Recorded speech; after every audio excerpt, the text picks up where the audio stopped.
Hello students, मैं किरण आप सभी का अपने YouTube चैनल किरण's क्रिएशन में स्वागत करती हूँ। पिछली क्लास में हम लोगों ने कोशिका के बारे में पढ़ा था। कोशिका के आधार पर जीव कितने प्रकार के होते हैं। जैसा कि हमने समझा था कि जीव दो प्रकार के होते हैं, एक कोश के जीव और बहुकोशिकीय जीव। यानी कि जितने भी जीव हैं इस पृथ्वी पर, या तो वो एक कोशिका से मिलकर बने होंगे या एक से अधिक कोशिका से मिलकर बने होंगे, और इसी आधार पर उन्हें यूनिसेलुलर तथा मल्टीसेलुलर कहा गया।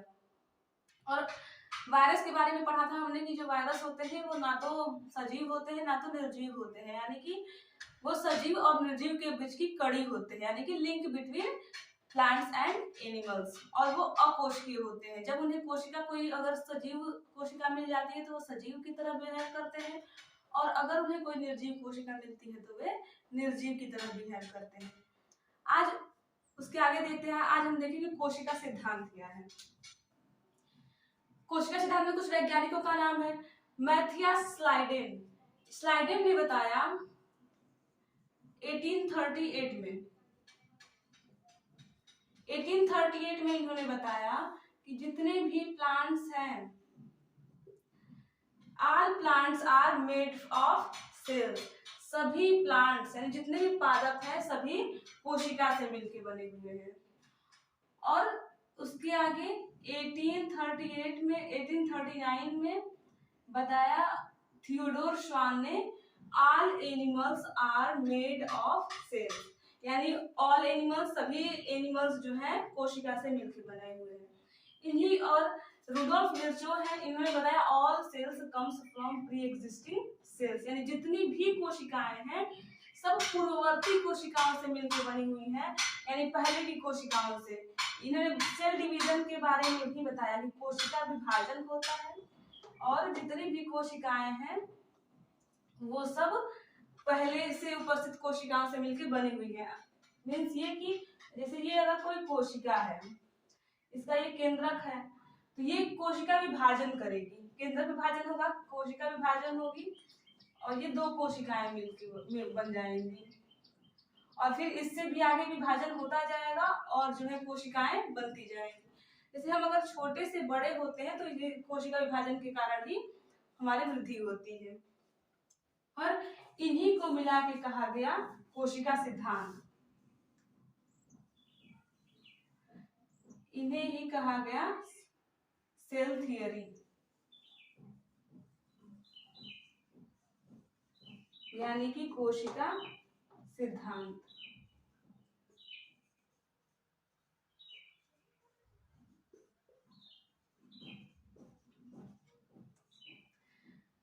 अभी कोशिका सिद्धांत समझना, बट कोशिकाएं भी ये दो प्रकार की होती हैं। कौन कौन सी होती हैं?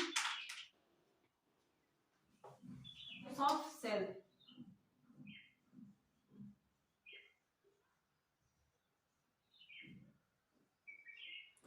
कोशिकाएं दो प्रकार की होती हैं। एक होती है प्रोकैरियोटिक सेल,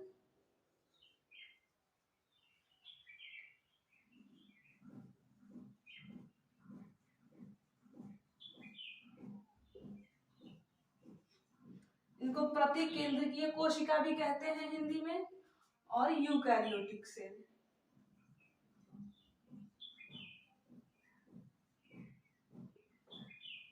यूकैरियोटिक सेल इसे सुकेंद्रकीय कोशिका भी कहते हैं।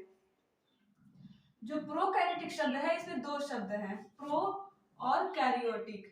जो प्रो शब्द है वो प्रिमिटिव से आया है, प्रिमिटिव यानी कि आद्य, ये पूरी विकसित नहीं होती हैं। और ये कैरियोटिक शब्द कैरियोन से आया है, और कैरियोन का मतलब होता है केंद्रक, यानी कि न्यूक्लियस, केंद्रक। अर्थात कह सकते हैं कि ये जो कोशिकाएं हैं पूरी विकसित नहीं होती हैं, आधे विकसित होती हैं। और ये यू और कैरियोटिक, यू शब्द जो है, एक शब्द यू है, इसका मतलब होता है ट्रू, और कैरियोटिक शब्द जो कि कैरियन से बना है, इसका मतलब होता है केंद्रक, न्यूक्लियस।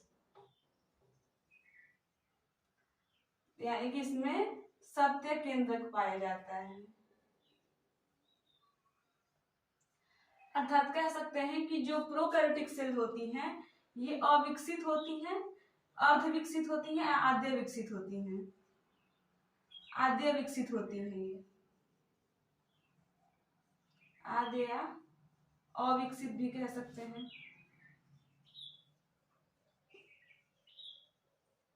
और ये जो यूकैरियोटिक कोशिकाएं होती हैं ये पूर्ण विकसित होती हैं, पूर्ण विकसित कोशिकाएं होती हैं।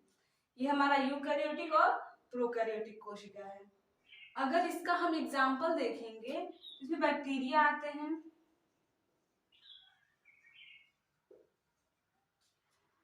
आर्की बैक्टीरिया आते हैं,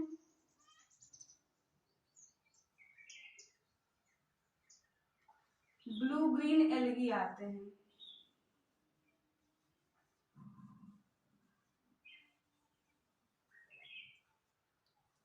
ये सारी चीजें इसमें आती है। बैक्टीरिया है, आर्की बैक्टीरिया होता है, और नीले हरे शैवाल यूकैरियोटिक कोशिका में आते हैं। परंतु जो नीले हरे शैवाल हैं केवल ये प्रोकैरियोटिक कोशिका में आते हैं। और अगर यूकैरियोटिक कोशिका का एग्जाम्पल देखा जाए तो इसमें जितने भी एनिमल सेल हैं, एनिमल सेल्स, जो फंगस होते हैं,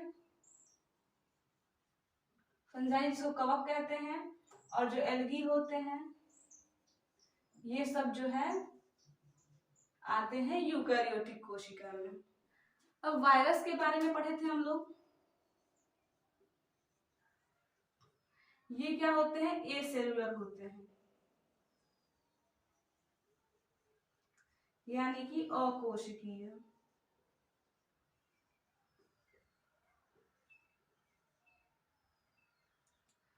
अकोशिकीय यानी कि इसमें कोशिका ही नहीं होती है, परंतु जब इन्हें लिविंग बॉडी मिलती है, और ये अकोशिकीय कब होते हैं?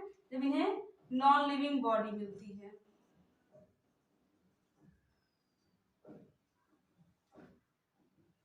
और बट अगर इन्हें लिविंग बॉडी मिल गई,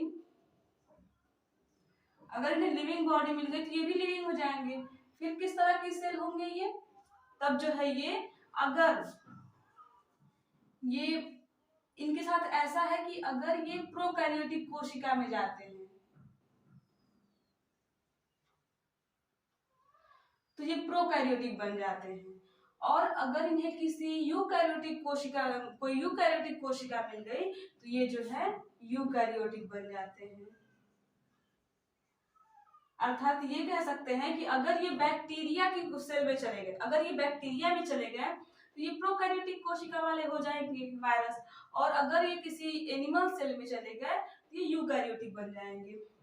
और ये सजीव का भी कार्य करते हैं, निर्जीव का भी, इसलिए इन्हें सजीव तथा निर्जीव के बीच की कड़ी भी कहा जाता है।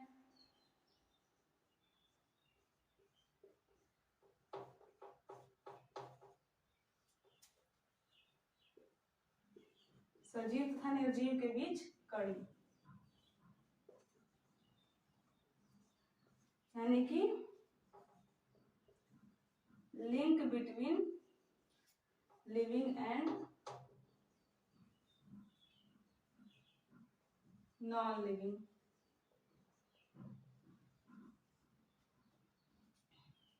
अब ये जो यूकैरियोटिक कोशिकाएं होती हैं, अब ये जो यूकैरियोटिक कोशिकाएं होती हैं ये दो प्रकार की होती हैं, एक एनिमल सेल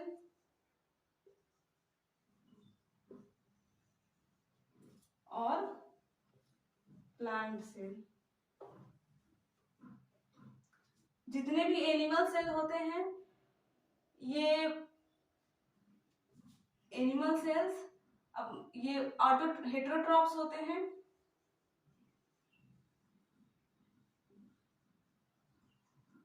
और जितने प्लांट्स होते हैं, प्लांट्स जितने भी होते हैं ये ऑटोट्रॉप्स होते हैं, क्योंकि इनकी जो कोशिकाएं हैं सनलाइट का इस्तेमाल करके और भी मिनरल्स का इस्तेमाल करके इनकी कोशिकाओं में क्लोरोफिल होता है, जिसमें ये अपना भोजन स्वयं बनाते हैं फोटोसिंथेसिस की प्रक्रिया द्वारा। और ये जो एनिमल्स होते हैं ये अपने भोजन के लिए प्लांट्स पे डिपेंड रहते हैं, इस वजह से इन्हें एनिमल्स को हेटेरोट्रॉप्स कहते हैं। ये है हमारा प्लांट सेल।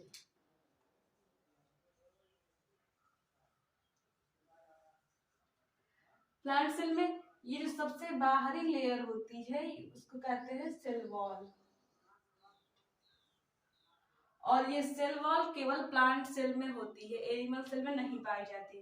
प्लांट्स इतने हार्ड होते हैं, वो हार्ड इसीलिए होते हैं कि इनमें सेल वॉल पाई जाती है। और सबसे लास्ट वाली लेयर सेल मेम्ब्रेन कहलाती है।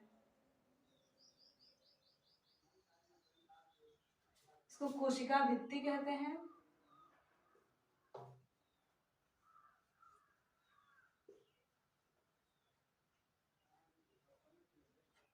और ये कोशिका झिल्ली।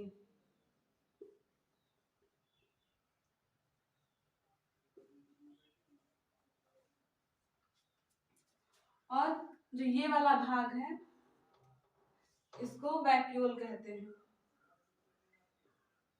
यानी रिक्तिका। इसमें सारा जल भरा होता है। ये भी प्लांट सेल में 2 होते हैं और ये लगभग बहुत सबसे बड़े होते हैं। तो ये इसमें जो है जल भरा रहता है, द्रव इसमें लगभग 90% तक जल होता है।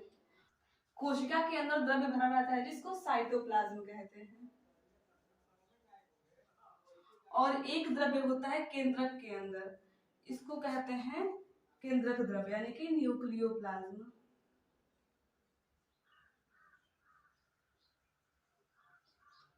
ये केंद्रक द्रव्य और ये कोशिका द्रव्य।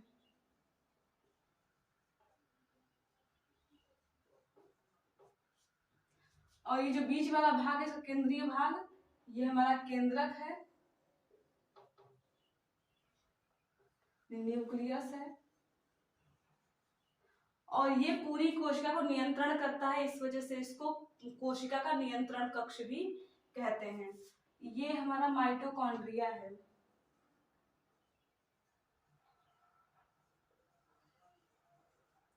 माइटोकॉन्ड्रिया को सूत्रकणिका कहते हैं। और ये जो है यहीं पे जितनी भी जो कोशिकाएं होती हैं वो ऑक्सीजन को लेती हैं, तो ये माइटोकॉन्ड्रिया में ही जाता है, एनर्जी का निर्माण होता है माइटोकॉन्ड्रिया में। तो ये जो है इसको पावर हाउस कहते हैं, कोशिका का पावर हाउस ऑफ सेल। और है ये, इसको क्लोरोप्लास्ट कहते हैं। क्लोरोप्लास्ट के अंदर होता है क्लोरोफिल, यानी पर्णहरित है। इसके अंदर होता है क्लोरोफिल, हरित लवक होता है। और इसी में प्लांट्स का भोजन बनता है, और इस वजह से हरित लवक में ही भोजन बनता है प्लांट्स का, और हरित लवक में विपर्ण हरित के हरित लवक में बनता है भोजन। ये जो हमारा ये एंडोप्लाज्मिक रेटिकुलम होता है जिसको ER कहते हैं शॉर्ट में, एंडोप्लाज्मिक रेटिकुलम यानी कि अंतःप्रद्रव्यी जालिका होती है। और ये 2 तरह की होती है, एक वो जिसपे ये दाने जैसे लगे रहते हैं तो रफ एंडोप्लाज्मिक रेटिकुलम यानी खुरदरी अंतःप्रद्रव्यी जालिका, और जिसपे ये राइबोसोम नहीं लगे रहते हैं उनको SER कहते हैं, यानी कि स्मूथ एंडोप्लाज्मिक रेटिकुलम, चिकनी अंतःप्रद्रव्यी जालिका। और ये जो दाने के समान संरचना लगी हुई है इसको कहते हैं राइबोसोम।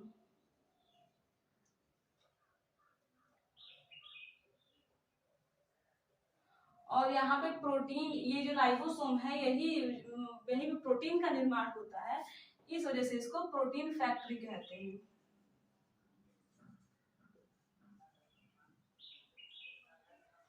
प्रोटीन की फैक्ट्री कहते हैं। और यहाँ पे हमारा होता है, ये हमारा गाल्जी काय है, यानी गाल्गी बॉडी कहते हैं। गाल्जी काय। इसको खोजने वाले वैज्ञानिक का नाम था कैमिलो गाल्जी, और इस वजह से इसको गाल्जी का या गाल्गी बॉडी कहते हैं। ये हमारा होता है लाइसोसोम।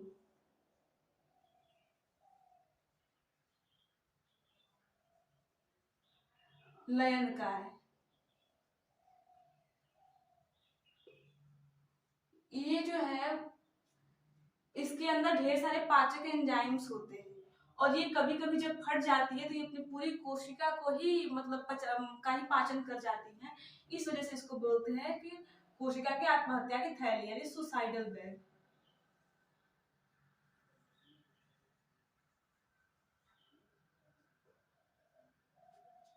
आत्महत्या की थैली, ये हमारी प्लांट सेल है। अब हम एक एक करके इनको पढ़ेंगे। कोशिका, सारे जो है कोशिका के ऑर्गेनेल्स कहे जाते हैं, यानी कोशिकांग कहे जाते हैं। और कोशिका के उपांग यानी ऑर्गेनेल्स ऑफ सेल, यानी कोशिकांग के बारे में पढ़ेंगे कि ये क्या चीजें हैं। जो कोशिका, सबसे पहला कोशिका भित्ति यानी कि सेल वॉल, इसकी खोज करने वाले वैज्ञानिक का नाम है रॉबर्ट हुक। रॉबर्ट हुक ने जो सबसे पहले कोशिका देखी थी, उसकी कोशिका में सेल वॉल ही देखा था। प्लांट की कोशिका भित्ति सेलुलोज की बनी होती है। सेलुलोज एक तरह का कार्बोहाइड्रेट है। फंजाई की जो सेल होती है, सेल वॉल काइटिन की बनी होती है, और जो बैक्टीरिया है वो उसकी कोशिका भित्ति पैक्टिन की बनी होती है। और इसका कार्य क्या है कोशिका भित्ति का? It provides rigidity to cell, यह कोशिका को कठोरता प्रदान करती है। और it provides shape to cell, और यह कोशिका को आकार प्रदान करती है। अगर ये कोशिका भित्ति नहीं रहेगी तो कोशिका का आकार। हमारा अगला कोशिकांग है कोशिका झिल्ली।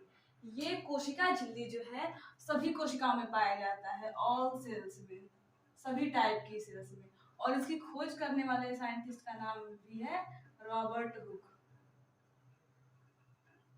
रॉबर्ट हुक ने इसको खोजा था।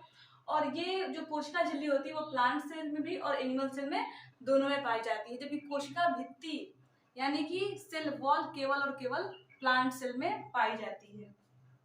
अगला है माइटोकॉन्ड्रिया, इसको हिंदी में सूत्रकणिका कहते हैं। माइटो का मतलब होता है थ्रीड यानी कि धागा, और ग्रेन्यूल कॉन्ड्रिया का मतलब होता है ग्रेन्यूल यानी कि दाने के समान।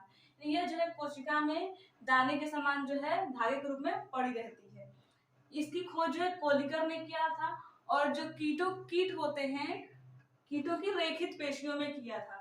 रेखित पेशियां तीन प्रकार की होती है, रेखित, अरेखित और हृदय पेशियां। तो जो रेखित पेशियां हैं उनमें किया था कोलिकर ने।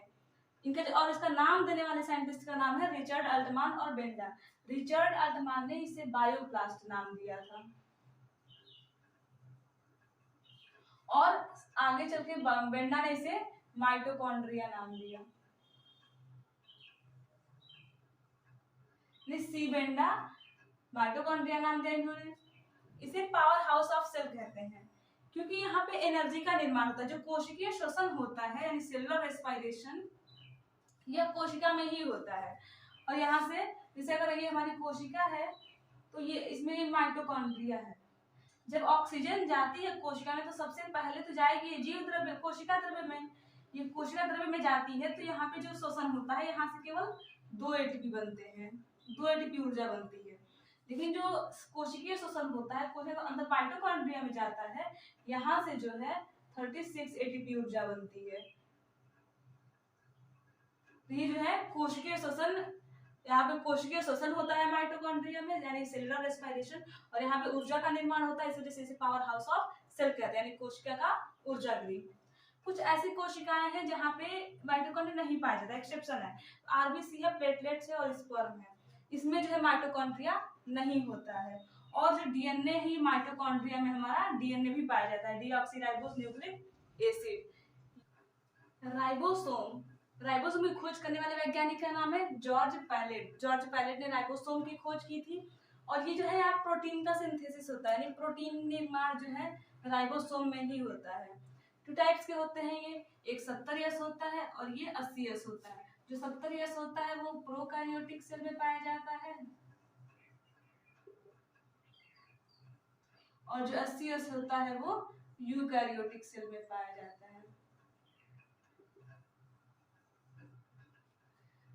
प्लास्टिड्स यानी लवक। लवक की खोज करने वाले वैज्ञानिक का नाम है हेकल और इसका नाम दिया था शिम्पर ने। ये कुछ अब्सेंट भी होता है यानी अनुपस्थित होता है, जैसे बैक्टीरिया हो गया, फंगस है और ब्लू ग्रीन एल्गी, इनमें नीले हरे शैवाल, कवक और बैक्टीरिया यानी कि जीवाणु में अब्सेंट होता है, अनुपस्थित होता है। 3 प्रकार के होते हैं ये।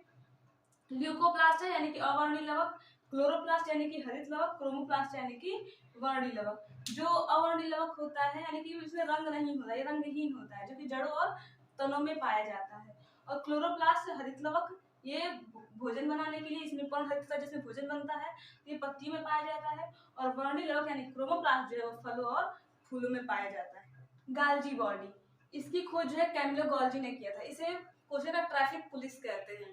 ट्रैफिक पुलिस इसलिए कहते हैं क्योंकि जितने भी पोषक तत्व हैं सभी को पूरे शरीर में बैलेंस रखता है। इधर उधर मतलब जैसे अगर कहीं पे ज्यादा जरूरत है तो वहां पे लेके जाता है।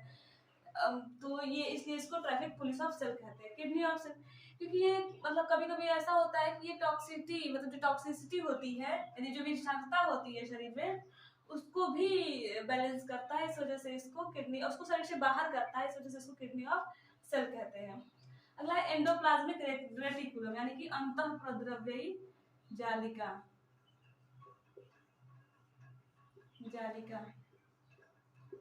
ये 2 प्रकार की होती है, एक रफ एंडोप्लाज्मिक रेटिकुलम और एक smooth endoplasmic reticulum. Rough endoplasmic reticulum जो है इसमें CS राइबोसोम होता है, इसको प्रोटीन की फैक्ट्री कहते हैं। और जो स्मूथ एंडोप्लाज्मिक रेटिकुलम है यहाँ पे राइबोसोम अपसेट होता है और इसे यहाँ पे फैट होता है, इसलिए इसको फैट फैक्ट्री कहते हैं।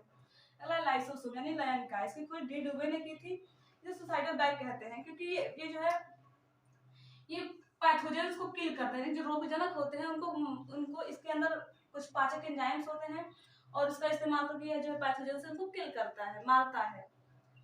और कभी कभी ये मतलब खुद जो है अगर कोई कोशिका खराब हो गई है मतलब अगर ये गलती से फट जाता है तो वो जो इसकी कोशिका है उसको भी डाइजेस्ट कर लेता है, इंट्रासेलुलर डाइजेशन होता है, अपने ही कोशिका को ये डाइजेस्ट कर लेता है। इस वजह से इसको सुसाइडल बैग ऑफ सेल कहते हैं यानी कोशिका की आत्महत्या की थैली कहते हैं। अब plant cell and animal cell में डिफरेंस, तो सबसे पहले सेल वॉल के आधार पर अंतर देखते हैं। प्लांट सेल में सेल वॉल प्रेजेंट होती है यानी उपस्थित होती है, लेकिन एनिमल सेल में अब्सेंट यानी कि अनुपस्थित होती है। सेल वॉल केवल प्लांट्स में पाई जाती है। वैक्यूल सेल रिक्तिका, ये बहुत बड़ी होती है प्लांट सेल में, एनिमल सेल में या तो छोटी होगी बहुत या तो नहीं होती है। शेप, प्लांट सेल का शेप जो है हेक्सागोन होता है यानी कि इसमें ये षट्भुज होता है, इस तरह से होता है कुछ। और जो एनिमल सेल है इसका जो शेप है वो फिक्स नहीं होता, ये किसी भी आकार का हो सकता है, गोल भी हो सकता है, मतलब किसी भी तरह का हो सकता है। क्लोरोप्लास्ट यानी जो हरित लवक है ये प्लांट सेल में प्रेजेंट होता है और एनिमल सेल में एब्सेंट यानी कि अनुपस्थित होता है। लाइसोसोम प्लांट सेल में होता है और एनिमल सेल में, प्लांट सेल में नहीं होता है और एनिमल सेल में उपस्थित होता है। यानी कि केवल लाइसोसोम है जो केवल मतलब प्लांट सेल में उपस्थित नहीं होता है और एनिमल सेल में होता है, बाकी लगभग सेल वॉल और ये क्लोरोप्लास्ट प्लांट सेल में प्रेजेंट होता है और एनिमल सेल में दोनों एब्सेंट होते हैं। आज के लिए इतना रहने देते हैं। Thank you.